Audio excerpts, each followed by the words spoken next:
Bienvenidos a este espacio Food for Thought. Mi nombre es Cass y es el primer episodio de este espacio. Quería empezar con un poco de contexto de quién soy y por qué estoy haciendo este espacio y luego nos vamos a adentrar en el artículo que vamos a leer hoy.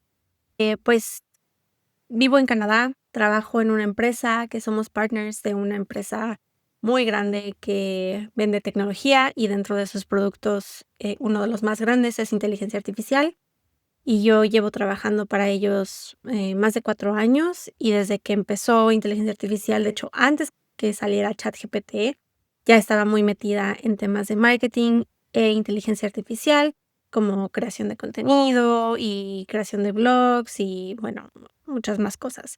Empecé como SEO, que es Search Engine Optimization, entonces pues tenía los básicos conocimientos de cómo funcionan los algoritmos de Google, por ejemplo, y eso me llamó muchísimo la atención. Entonces pues me seguí de lleno. Dentro de mi día a día hago contenido, hago blogs, lidero un equipo de marketing en los que pues realmente trabajamos en conjunto para hacer todas estas actividades, pero la vida tecnológica y el trabajo del mercadólogo en tecnología es muy rápido. Entonces, pues, tanto estoy vendiendo inteligencia artificial como estoy usando en mi día a día. Y este año, 2025, estoy grabando el 30 de diciembre del 2025, entonces, este año fue en donde realmente me di cuenta que estaba mi cerebro se estaba atrofiando un poco, o sea, ya no escribía como antes, ya no ponía atención como antes, empecé a depender mucho más de ChatGPT o Copilot o otros LLMs, que realmente me asusté. Y empecé también a meterme a temas como sociales, de cómo está impactando, empecé a ver mucha desigualdad y también no todo es malo, también ha habido muchas cosas buenas que he visto de la inteligencia artificial. Entonces, este año decidí hacer un cambio, decidí volver a meterme de lleno a leer, a estudiar filosofía, em, y pues, enos aquí. Entonces, este espacio realmente es mi excusa para frenar un poco, para explorar temas que me interesan, artículos que he querido leer o que están dentro de mi lista de cosas que quiero leer que tal vez no he encontrado el tiempo para hacerlo. Y pues este es el primero, entonces va a ser un poco como de leerlo juntos, de reaccionar ante esto. Y bueno, de ahí nos seguiremos con más. Entonces, vamos a leer el primer artículo. Ok, entonces, este artículo de New York Times me salió una chava en mi Instagram hablando de él y se me hizo súper interesante y de hecho va muy de la mano con el por qué estoy haciendo este canal. Entonces, pues por eso lo vamos a leer juntos. Y es un ensayo de opinión que se llama Pensar se está convirtiendo en un lujo, de este año, del julio, por Mary Harrington, que es una periodista del Reino Unido. Entonces, dice así: cuando era una niña, en la década de 1980, mis padres me enviaron a una escuela Waldorf en Inglaterra. En esta época, la escuela desaconsejaba a los padres que permitieran a sus hijos ver demasiada televisión y, en cambio, les decía que hicieran hincapié en la lectura, el aprendizaje práctico y jugar al aire libre. Yo también crecí así, o sea, a mí también mis papás siempre me dijeron que si veía mucha tele o que si la veía de cerca se me iba a atrofiar el cerebro, entonces, sí, mis. En aquel momento me molestó esta restricción, pero quizá tuvieran razón. Hoy no veo mucha televisión y sigo leyendo mucho. Sin embargo, desde mi época en la escuela se ha impuesto una forma de tecnología mucho más indiciosa y tentadora: Internet, sobre todo a través de los teléfonos celulares. Hoy sé que tengo que guardar el teléfono en una gaveta o en otra habitación si necesito concentrarme durante más de unos minutos. Creo que yo también, pero no lo hago. De coeficiente intelectual subían de manera constante en un fenómeno conocido como efecto Flynn. Pero hay pruebas de que nuestra capacidad para aplicar ese poder cerebral está disminuyendo. Según un informe reciente, Las puntuaciones de alfabetización de los adultos se nivelaron y empezaron a descender en la mayoría de los países de la Organización para la Cooperación y Desarrollo Económicos en la última década. Y algunos de los descensos más dramáticos se observaron entre los más pobres. Los niños también muestran una alfabetización decreciente. En un artículo publicado en el Financial Times, John Murdoch lo relaciona con el auge de una cultura post-alfabetizada, en la que consumimos la mayor parte de los medios a través de los celulares, evitando los textos densos en favor de las imágenes y los videos cortos.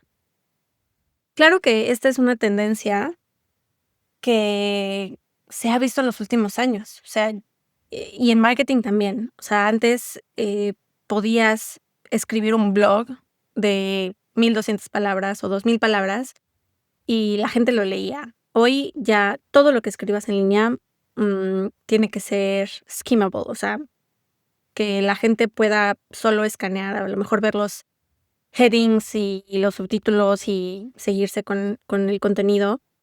Y también, pues, con la llegada de TikTok y las formas de contenido cortos, pues eso es lo que manda hoy en mercadotecnia. Sigamos. Otras investigaciones han asociado el uso de celulares con los síntomas de trastorno por déficit de atención e hiperactividad, TDAH, en adolescentes. Y una cuarta parte de los adultos estadounidenses encuestados sospechan ahora que podrían padecer esta condición. Los profesores de escuelas y universidades asignan menos libros completos a sus alumnos, en parte porque son incapaces de completarlos. Casi la mitad de los estadounidenses leyeron 0 libros en 2023. Ok. La idea de que la tecnología está alterando nuestra capacidad, no solo de concentración, sino también de lectura y racionamiento, está calando.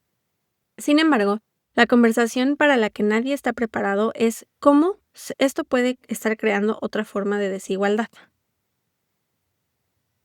O sea,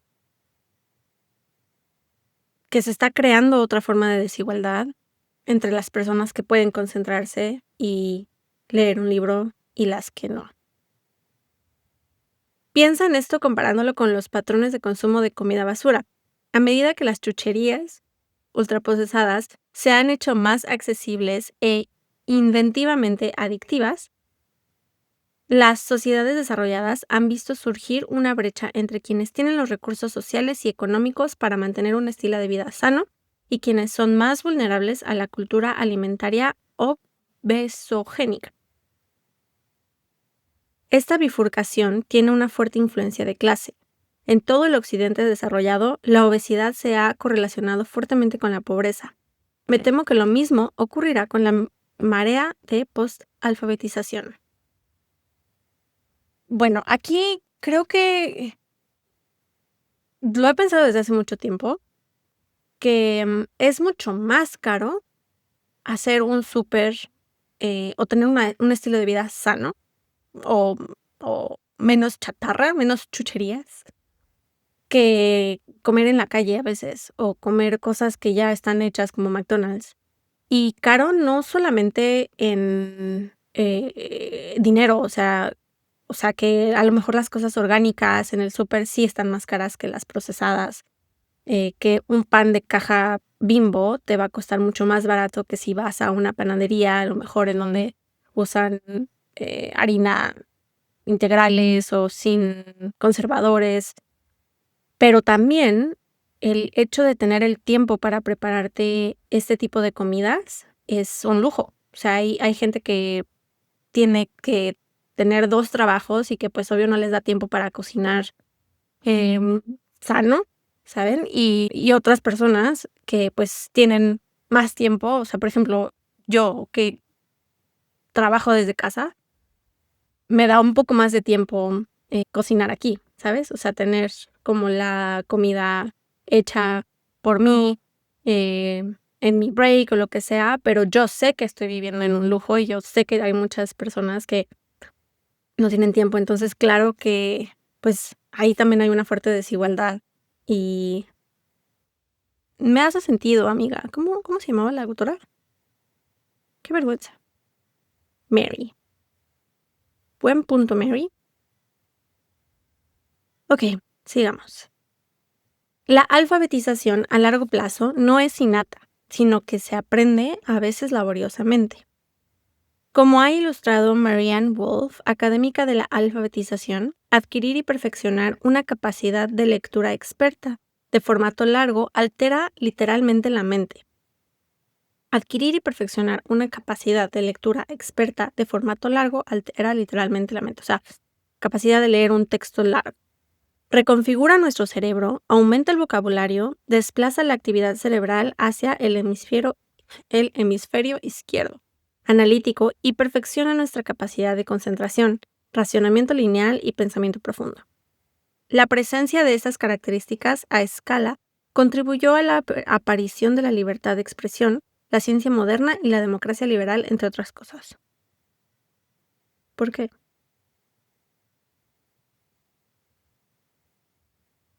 O sea, ok.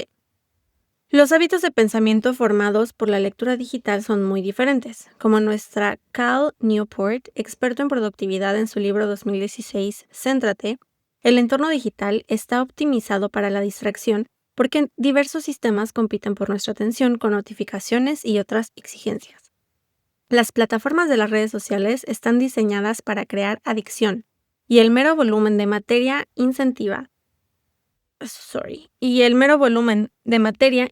intensos bocados cognitivos de discurso calibrados para la máxima compulsividad por encima del matiz o racionamiento reflectivo.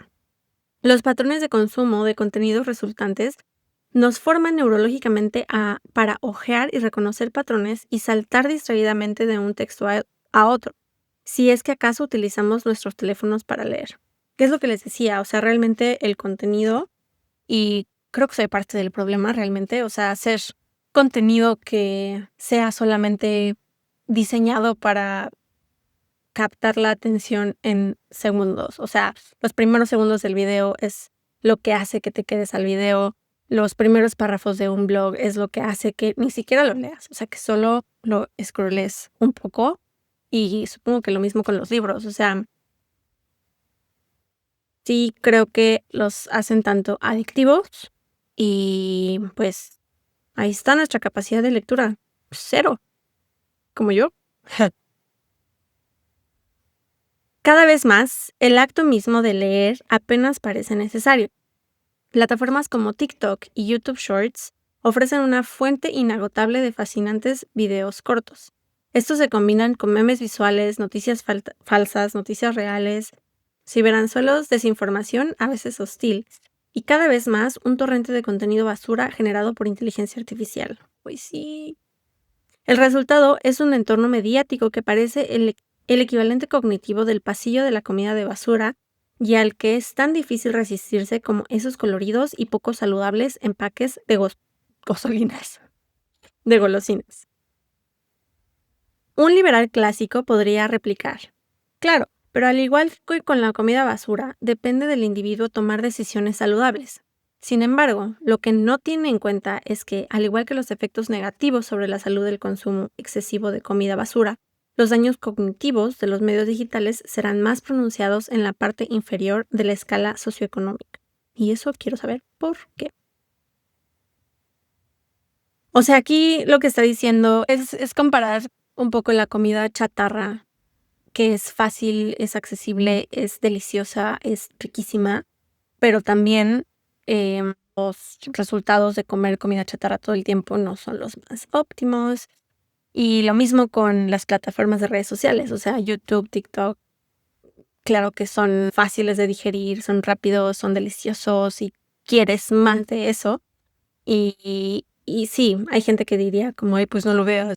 Pero bueno, sigamos. Ya estamos viendo indicios de eso. ¿De qué? De los daños cognitivos. Ok. Como señala Wolf, desde hace mucho tiempo la alfabetización y la pobreza están correlacionadas. Ahora los niños pobres pasan más tiempo al día frente a las pantallas que los ricos. En un estudio del 2019, cerca de 2 horas más al día para los preadolescentes y adolescentes. Wow.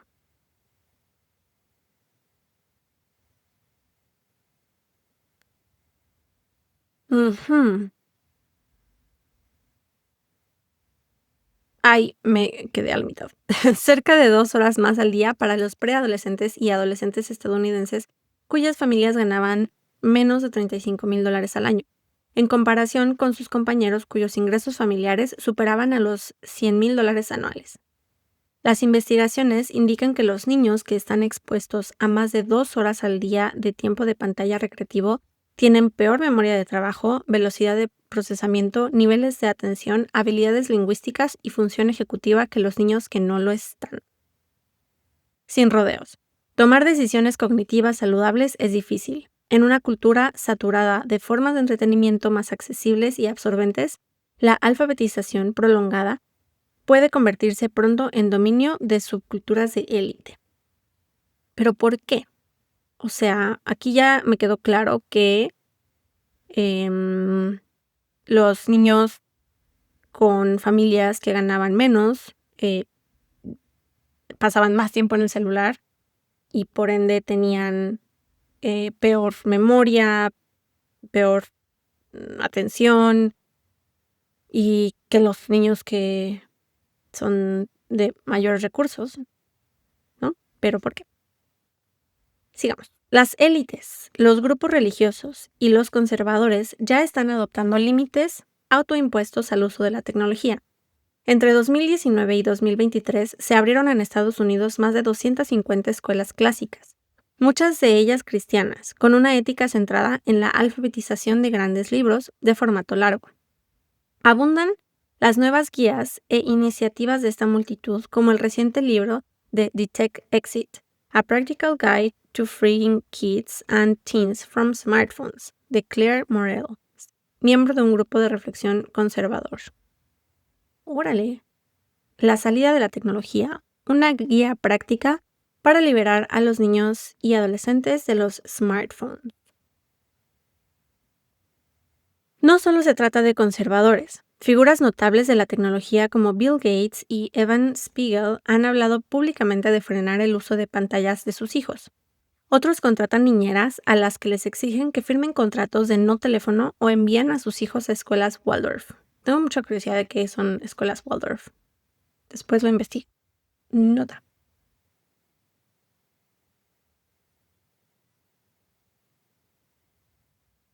Ah, envían a sus hijos a escuelas Waldorf, donde esos dispositivos están prohibidos o fuertemente restringidos. Aquí la tijera de la clase social está muy afilada. La mayoría de las escuelas clásicas son instituciones de pago.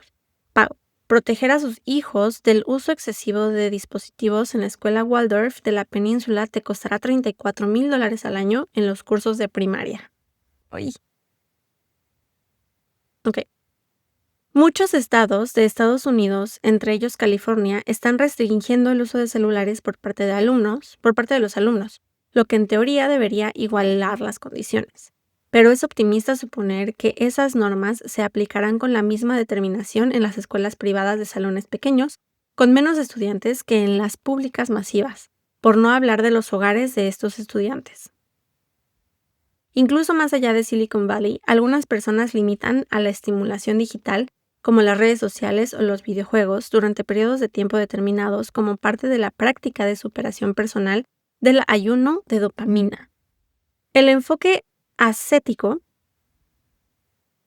¿qué es que sea ascético? Ascético, del asceta o relacionado con él, del ascetismo o relacionado con él. ¿Qué es ascético? Prácticas ascéticas, la sencilla y ascética. ¿Qué? Ay, a ver. El ascetismo es la doctrina filosófica que busca, por lo general, purificar el espíritu por medio de la negación de los placeres materiales o abstinencia. Ok. El enfoque ascético de la salud cognitiva sigue siendo un nicho y se concentra entre los ricos. Pero a medida que las nuevas generaciones lleguen a la edad adulta, sin haber vivido nunca en un mundo sin celulares, podemos esperar que la cultura se estratifique cada vez más. Por un lado, un grupo relativamente pequeño de personas conservará y desarrollará intencionalmente la capacidad de concentración y racionamiento de larga duración.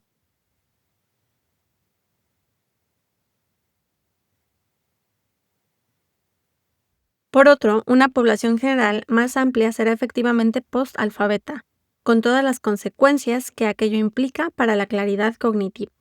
¿Qué ocurrirá si esto se cumple plenamente? Un electorado que ha perdido la capacidad de pensar largo y tendido será más trivial, menos racional, en gran medida desinteresado por los hechos o incluso por los registros históricos. Estará más motivado por las vibraciones que por los argumentos convincentes, y más abierto a ideas fanáticas y extrañas, teorías conspirativas. Si esto te resulta familiar, puede ser una señal de lo lejos que ha llegado Occidente por este camino. Para los operadores astutos, una población así ofrece nuevas oportunidades de corrupción.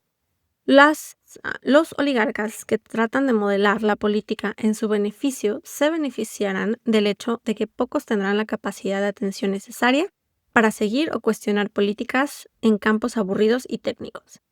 Ahora, lo que la mayoría quiere no es una investigación forense, sino un nuevo video corto que humille a la otra tribu. Podemos esperar que la clase gobernante se adapte pragmáticamente al declive colectivo de la capacidad racional del electorado. Por ejemplo, conservando los rituales asociados a la democracia de masas, al tiempo que desplaza discretamente las áreas políticas clave fuera del alcance de una ciudadanía caprichosa y fácilmente manipulable. Yo no celebro esto, pero nuestra juventud nativa de la red parece no inmutarse. Las encuestas internacionales muestran un apoyo decreciente a la democracia entre la generación Z. Órale, qué interesante.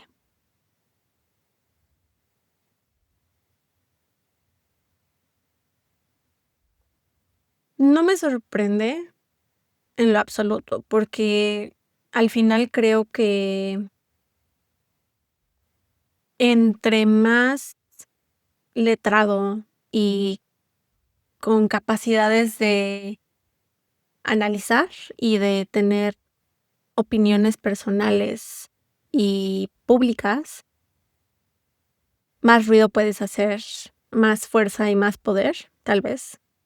Y creo que los de allá arriba, y no me refiero a Dios, se pueden aprovechar de esto porque la gente se vuelve manipulable y ignorante sin ser condescendiente. O sea, sí que no les interesa ya aprender, no les interesa leer, ya no pueden leer un texto con materia pesada, o sea, necesitan hacerlo digerible. Y creo que yo también me he vuelto un poco parte de esto y también es por eso que empecé a cambiar ese chip, porque ya le pedí a ChatGPT que me simplificara este párrafo, por ejemplo. Entonces, no este, pero un párrafo. Entonces, pues, lo entiendo. Para que quede claro, no hay razón para que la oportunidad de marginar al electorado o de arbitrar la brecha entre las vibraciones y la política favorezca especialmente al equipo republicano o al demócrata. Este mundo postalfabetizado favorece a los demagogos, que saben cambiar entre el lenguaje político de la élite y el lenguaje populista de los memes, o sea, cabeza de memes. Favorece a los oligarcas. Favorece a los oligarcas con destreza en las redes sociales y a los que tienen más seguridad en sí mismos que integridad. No favorecen a los que tienen poco dinero, poco poder político y nadie habla en su nombre. Ahí se acabó. Uf, qué interesante. Ay, pues a ver. Conclusiones. Mm, me parece que toca muchos puntos que podríamos reflexionar más a fondo cada uno de ellos. Primero, creo que lo que ella habla de que las escuelas públicas versus las escuelas privadas o las familias que tienen más poder adquisitivo versus las familias que no, pues es otro reflejo más de que la información tal vez llega primero uno a los que tienen más poder adquisitivo que a los que están más enfocados pues solo vivir y trabajar. Y no me sorprende.